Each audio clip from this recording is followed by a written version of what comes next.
usibabaike, unaye Mungu mkuu sana, unaye Mungu muweza wa yote. Aliingia rohoni mwangu, kanipa kutulia, kaniambia ewe mwanangu, usilie tena. Aliingia rohoni mwangu, kanipa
Asante na zaketi.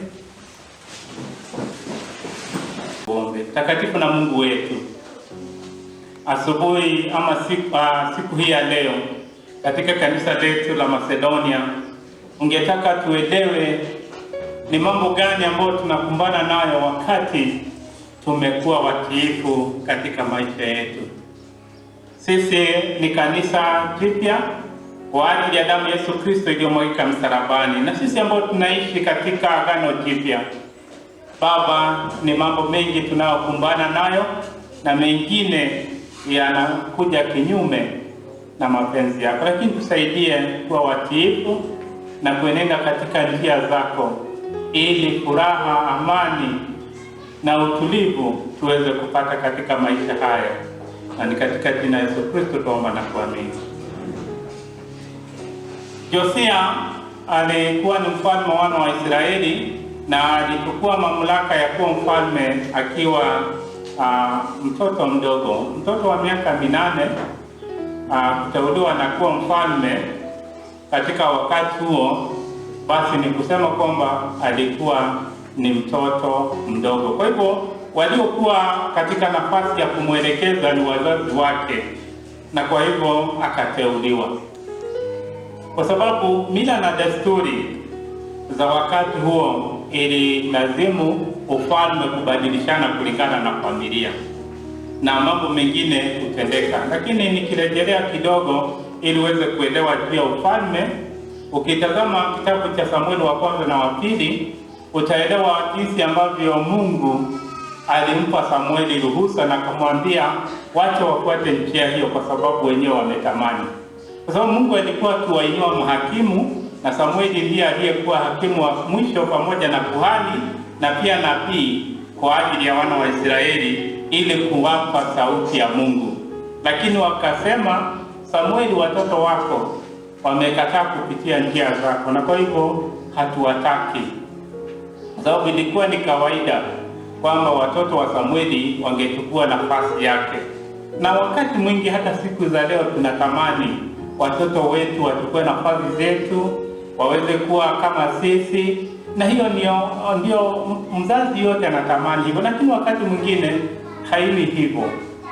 Basi Samueli akamuuliza Mungu afanye nini, ndipo akateua Sauli, lakini Sauli akaenenda kinyume na mapenzi ya Mungu, na Mungu akamwambia Samueli, nimemkataa Sauli, na ndiposa akamteua Daudi. Na baadaye tunaona Daudi baada ya hatamu yake alikuwa na watoto wengi, lakini hawakuchaguliwa. Lakini Mungu akamwambia, nimemteua Sulemani ili awe mrithi wako, na ndiye atakayejenga hekalu, na nitamtumia kwa ajili ya kupanua ufalme wangu katika nchi ya Israeli. Kwa hivyo hiyo ndio hadithi ambayo iko katika Samueli wa kwanza na wa pili, na vile vile katika Wafalme wa kwanza. Na Wafalme wa kwanza utakuta kwamba kuna manabii wengi wanazungumzia wafalme na kuambia njia za Bwana. Nabii mmoja ni Nathan ambaye anamzungumzia Daudi, na anamwambia Daudi, ukumbuka Mungu alikuchagua, haukuwa na chochote, kwa sababu yeye hakuwa ndio mkubwa wa familia ya Jesse. Nazungumza hivyo tu kujaribu kukushikanisha na neno la Mungu, wale ambao labda hawajasikia hili neno la Mungu ama wakusoma katika Sunday school. Sababu babake Daudi aliitwa Jesse, lakini Jesse alikuwa na vijana wengi, na Samueli alipowateua Mungu aliwakataa wengine, lakini akamteua Daudi ambaye alikuwa ni mdogo, na pia yeye alikuwa kazi yake ya kuchunga. Kwa hivyo wakati Daudi alitoka njia za Mungu, nabii Nathan aliinuka akamwambia Daudi, kumbuka mahali ambapo Mungu amekutoa. Wewe haukuwa na chochote, haukuwa mkubwa katika familia yenu, na kwa hivyo endelea kujisalimisha mbele zake Mungu, kwa sababu mambo unayoyafanya yataleta shida kwako na vile vile kwa taifa, kwa sababu mfalme ni mtu wa maana sana. Sisi kama kanisa la Presbyterian, na nashukuru hata kwa ajili ya maombi ya leo, huwa tunaombea wafalme, huwa tunaombea viongozi. Ni kwa sababu watu hawa ni wa maana sana katika utulivu na hata katika maisha ya jamii. Kama watu wataendelea, watapanuka, watabarikiwa, ni mambo ya maana sana katika viongozi. Kwa hivyo Daudi alimuua Uria, akachukua mke wake, na jambo hilo lilikasirisha Mungu, na ndiposa nabii akakuja akamwambia, ni kwa nini umefanya hivi? Si Mungu amekubariki na amekupa kila kitu, na si ungefuata njia zozote zile na ungepata mke mwingine? Kwa nini umemuua huyu na kumchukua mke wake? It is not fair, it's not right. Lakini Daudi mfalme alikuwa ni mtu wa kuvunjika, na baadaye akapata kuvunjika, lakini hiyo alama haikutoka katika boma yake. When we sin, yes, God forgives us, but sometimes the consequences are long suffering, zinaendelea katika maisha yetu. Kwa hivyo jambo hili ni jambo la maana sana ninapolirejelea siku hii ya leo, the joy of obedience. Ni kwa sababu wakati mtu yote anatii, awe ni mkubwa awe ni mdogo, Mungu hufurahi na uweza kumwepusha na majanga na mambo yote ambayo yametajwa hapo mwanzo ama mambo ambayo yatakuja baadaye. Na kwa hivyo nabii Yeremia, unabii wa Yeremia, ukirejea katika kitabu cha Yeremia utapata unabii huu. Yeremia aliinuliwa na Mungu akiwa mtoto mchanga, na Yeremia aliwaambia wana wa Israeli, mambo ambayo mnayafanya yametukiza Mungu na mtachukuliwa kuwa mateka. Pamoja na watoto wenu mtachukuliwa pamoja na milki zenu zote. Na hawakukubali, hawakuamini hivyo. Lakini tunaona katika Wafalme wa kwanza na wa pili mambo haya yakitimia, na wakaendelea kupata maangamizi. Ndiposa sasa Wafalme wa pili tunamkuta huyu mfalme Josia. Ukienda nyumbani usome chapter 23, utaona 22, utaona mfalme wa Josia amechukua mamlaka akiwa kijana mdogo 8 years. Kwa hivyo familia yake ilikuwa na nafasi ya kusikia unabii kutokana na nabii tofauti. Na kwa hivyo wakamweleza kuna mambo ambayo Mungu ameyazungumza, na mambo hayo tujaribu tuyafanye, na tukiyafanya basi labda Mungu ataturehemu. Ndiposa mfalme tuliongozwa na kiongozi wa ibada chapter 23 verse 3. Kama uko na Biblia yako unaweza enda pale. Kiongozi wa ibada alituongoza na maneno haya. Mfalme akachukua mahali pake pa heshima karibu na mnara ambao ni mnara wa kutoa agano jipya na mbele zake Mungu, na akasema, sasa nataka kumtii Mungu kwa kuweka ahadi zake na maagizo yake yote na sheria zake zote na moyo wangu na nafsi yangu. Na katika njia hiyo yeye akasema anataka kutimiza agano ambalo lilikuwa limeandikwa katika unabii, na akawahimiza watu wote waweze kufanya hivyo. Hilo ndio neno lililotuongoza. This is the king making a declaration on behalf of himself and on behalf of the people. Siku hii tunajua kwamba neno la president katika nchi yetu ya Kenya ni neno la maana sana. Na wakati ambapo president anataka kuhutubia nchi, watu huenda katika mahali ambapo watakuwa kwa TV waweza kumsikiliza president. Wakati mwingine nikiwa nyumbani na shughuli zangu, mke wangu huja ananiambia, president ni arariria bũrũri ũkondikĩrĩria. Kamura ndũgĩthikĩrĩria ndũrĩnjĩra hwainĩ ũrĩa ugire. Njĩra ndenda wĩiguĩre. Kwa sababu president neno lake katika nchi yetu ya Kenya ni kama sheria, na litaleta mambo mengi sana, na ni jambo nzuri sana. Hebu nijue kama nyinyi mnafuata mambo ya nchi hii. Madaraka ya president atakuwa wapi? Okay. Kwa hivyo mnaona mnafuata, kwa sababu ndi kiongozi wa nchi. Na kama wewe unapenda nchi yako, ni lazima unafuatilia na kujua mwelekeo na mambo yanaenda. Kwa hivyo mfalme huyu anaposimama mahali pake pa heshima, State House, addressing the nation, na kuambia yeye ameamua nini na angependa watu wafanye nini, it was a big thing before God. Kwa sababu Mungu alikuwa amekasirishwa na wana wa Israeli, na hatamu yao ilikuwa sealed, waangamizwe, na alikuwa anainua mataifa. Akawainua wa Asiria ambao tunaita Washuri, akawainua wa Babiloni, wakaja wakapiga nchi ya Yuda na Samaria na wakapelekwa mateka. Ukisoma katika unabii wa Ezekiel, unabii wa Yeremia na unabii wa Isaia ambao nilizungumzia mwaka jana. And for your information, if you go to the YouTube, this message is there. Nilizungumza last year about those messages, the prophecies vile zilifika za Yeremia, na nikazungumzia juu ya Ezekiel na vile Mungu alivyo tamani watu wake. Kwa hivyo ukienda kwa YouTube PCA la nail polish utaipata. Kwa hivyo Mungu alikuwa amepeana azimio, haya mambo yatafanyika, lakini Josia aliporejelea na kusoma unabii huo akasema, sisi sasa watu wamekufa, lakini tuende mbele zake Mungu. Akararua mavazi yake, akaacha maovu yake yote, na akaongoza wana wa Israeli katika kuomba na kuomboleza mbele zake Mungu.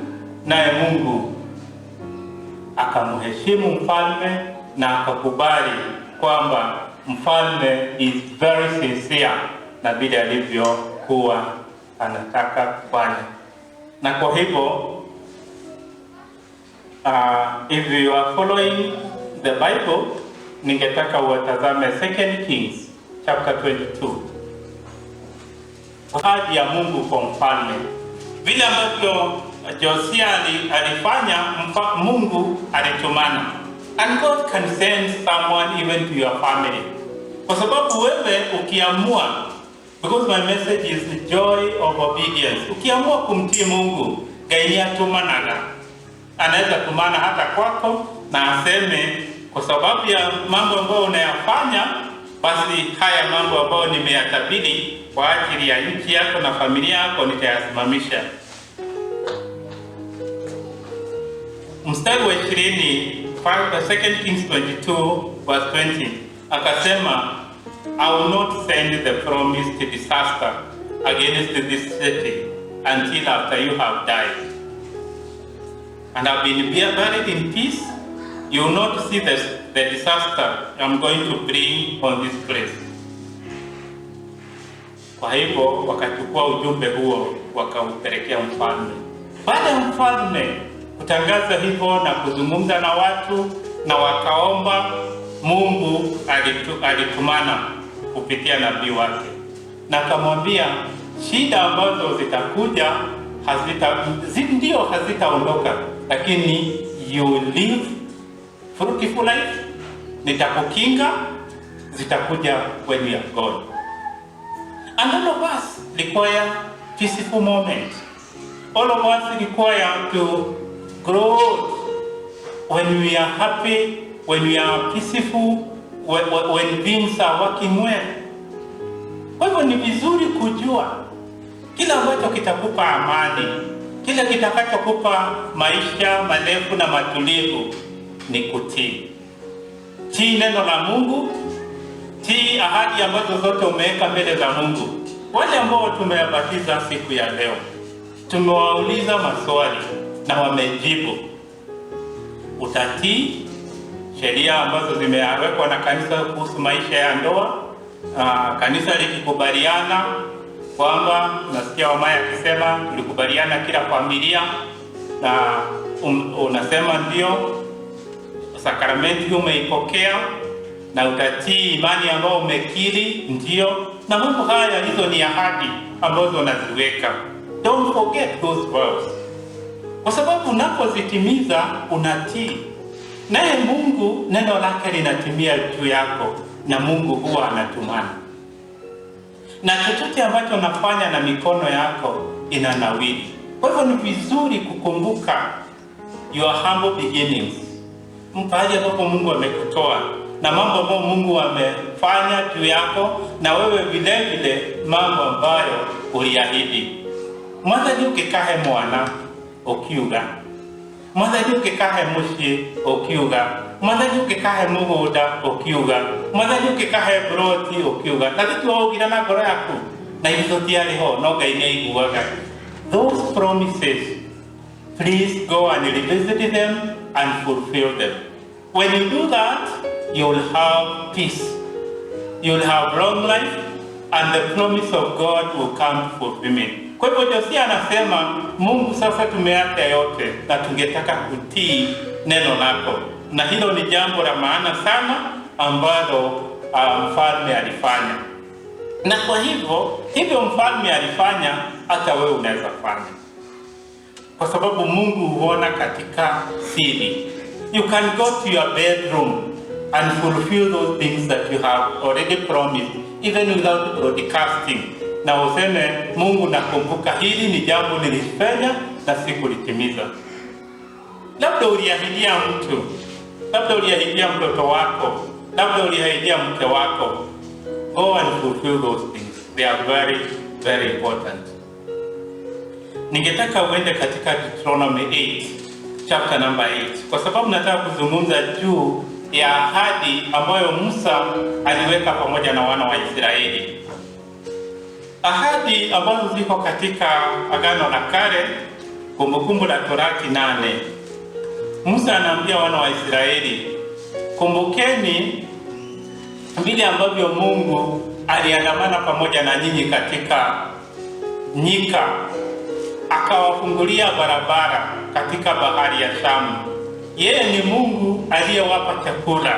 Yeye ni Mungu aliyewazingira kutokana na adui zenu na akawapitisha, na sasa mnaingia katika nchi ya ahadi.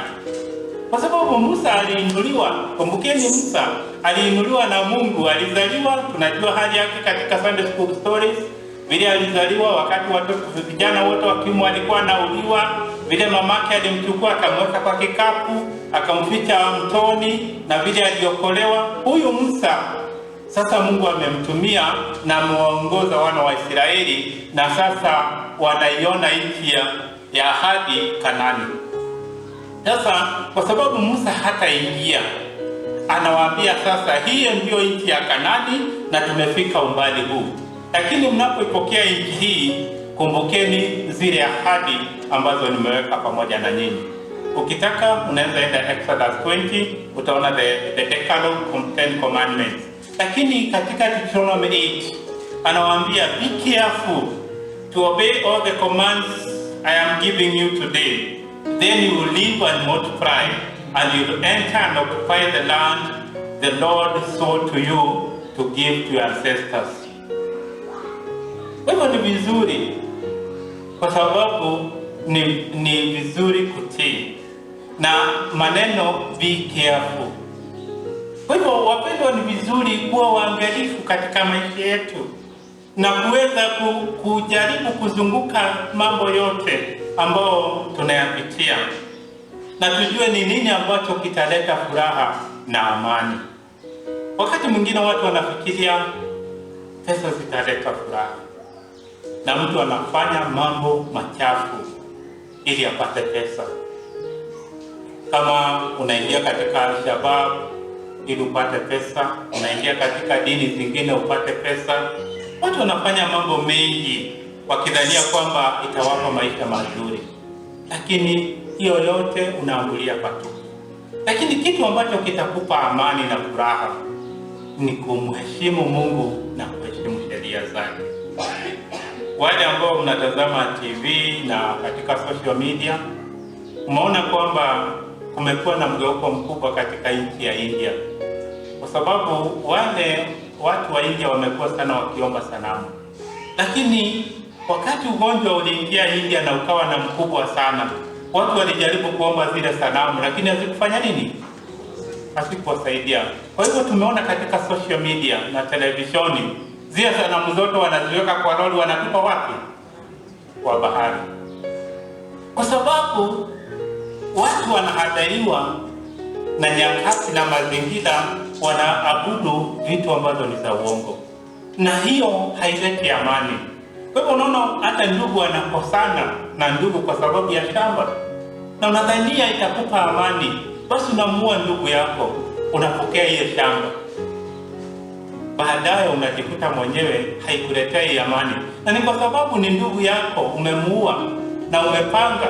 Baadaye unajikuta wewe mwenyewe unajiweka kitanzi, kwa sababu Mungu atakuja akuulize, kwa nini uliua ndugu yako kwa ajili ya shamba? Si mimi ndiye ninayepeana mashamba? Si mimi ndiye ninayepeana ahadi? Kwa sababu kumbuka tu habari ya Kaini na Habili, tunaikumbuka vizuri. Mungu anakuja kuuliza maswali haya, hebu unajikuta kwamba hauna amani. Kwa hivyo kama unataka maisha mazuri, kama unataka wewe Mungu aandamane pamoja na wewe, wacha kuweka nguvu zako katika mambo ambayo ni ya bure. Wewe unayenisikiliza siku hii ya leo, wachana na mambo ambayo ni ya bure. Wewe tii sheria za Mungu. Mungu amesema mpende na moyo wako wote na nguvu zako zote, naye Mungu atakuwa karibu na wewe. Ningetaka kukupeleka katika Injili ya Mathayo 4. Katika Injili ya Mathayo 4 tunamkuta Yesu Kristo. Na Yesu Kristo anapoanza huduma yake, anaenda nyikani kuomba na kusali kwa siku 40. The Gospel according to Matthew chapter number 4. Na hapa ndipo Yesu anazindua kwa kanisa lake na sisi ambao tuko hai siku ya leo ni nini ambacho ni cha muhimu katika maisha yetu. Kwa sababu shetani anakuja na anamwambia Yesu Kristo, Matthew chapter 4. Kwa sababu Yesu anaenda nyikani anaomba, lakini verse 3 shetani akaja akamwambia, kama wewe ni mwana wa Mungu, basi geuza mawe haya yawe mikate na ili uweze kukula, kwa sababu uko na njaa. For 40 days hakuwa amekula. Lakini Yesu akamwambia, wewe haujui vile Mungu amesema? Wewe haujui vile neno la Mungu linasema kwamba maisha tunaoishi ni ya maana sana kuliko mkate. Maisha tunaoishi ni ya maana sana kuliko mkate. Sisi tuko na maana sana kuliko mkate. Kwa hivyo tunaishi kwa ajili ya neno lolote ambalo linatoka katika kinywa cha Mungu. Nguvu zetu wakati mwingine zinaenda kwa mambo ambayo hayana maana, na ni vizuri kujua hivyo. Wacha watu wasikugombanisha kwa sababu ya kazi, because people are telling you work is very important, na ukifutwa hii kazi hautakuwa na pahali pengine. Watu wanaingia katika mambo mabaya sana kwa sababu wanataka mkate. You are going for employment and maybe you are a lady, unaambiwa by the boss, you must be my wife for you to get this job, and you comply. Baadaye ndio utapata hiyo kazi, lakini ile kidonda umeweka maisha yako utaweza kuisahau. Sasa ni lazima ujue ni nini cha maana sana.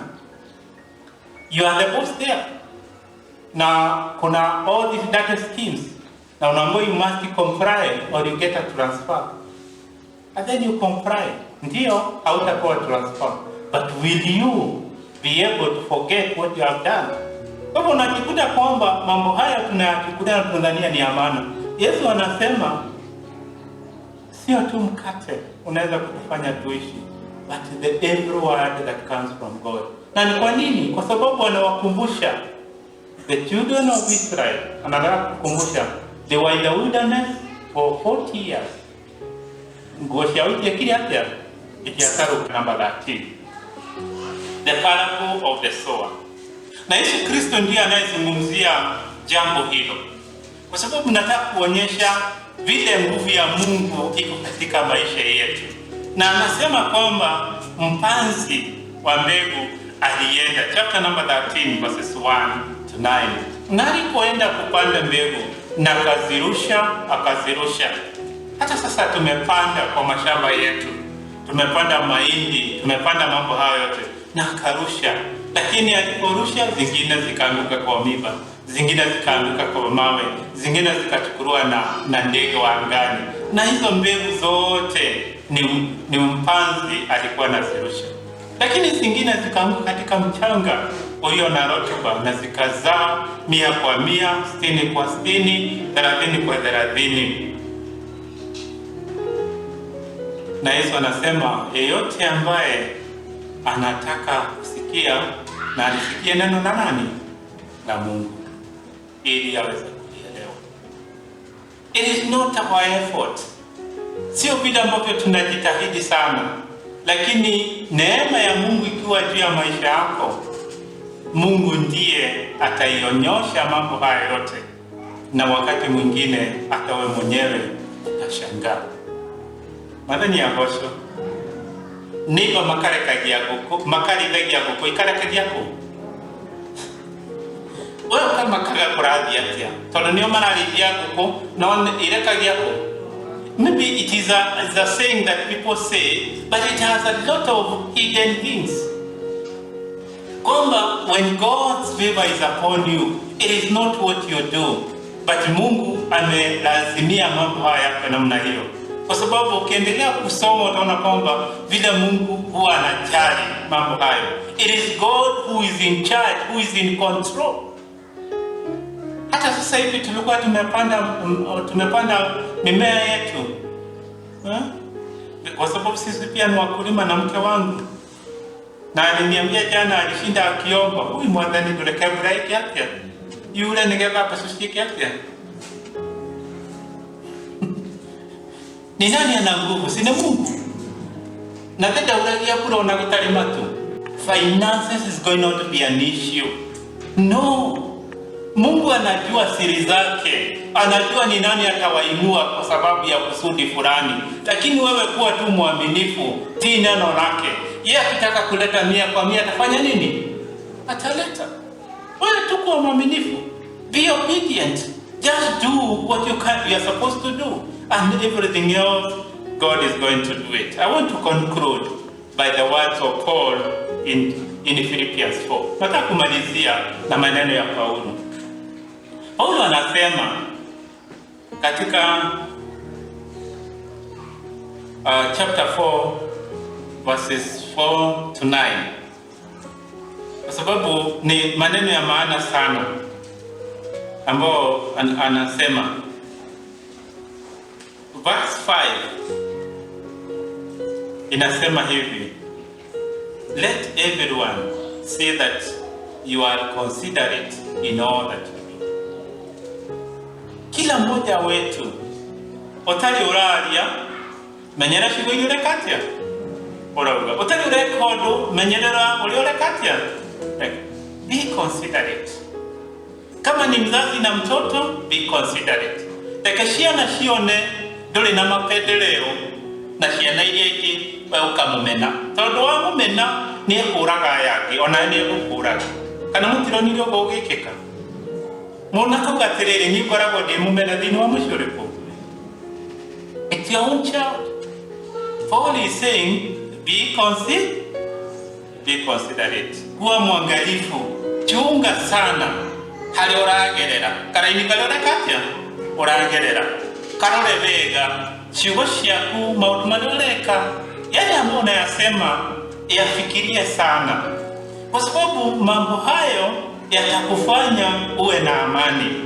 Kwa hivyo ndiposa Paulo anajaribu kutuelezea in verses 8 na verses 9 what we are supposed to do. Mambo ambayo ni ya kweli yazingatie. Mambo ambayo ni ya heshima yafikirie.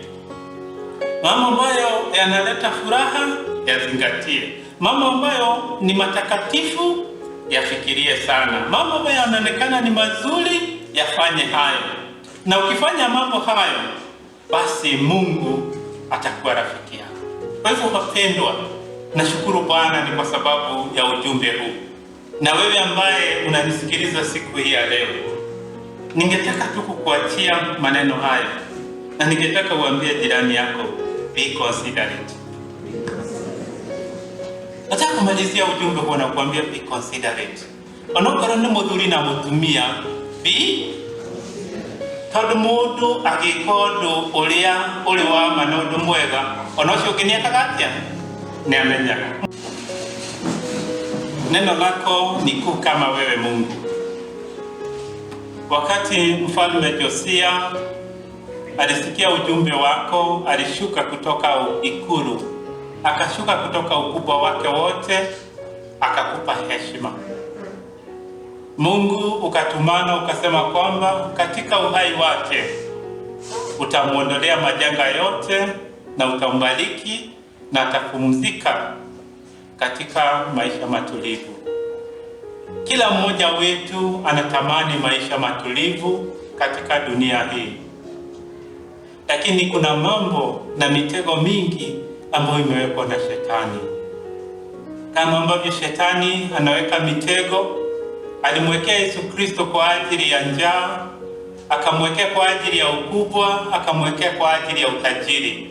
lakini hawa Yesu Kristo yote aliweza kuyashinda, na hata sisi tutaweza kuyashinda na kushinda mitego hiyo yote. Twaomba imani yako, amani yako, utulivu wako, na yote ambayo utakayowafanya hata katika usemi wetu.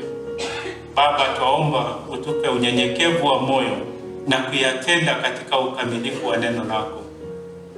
Hili ni ombi ambalo Paulo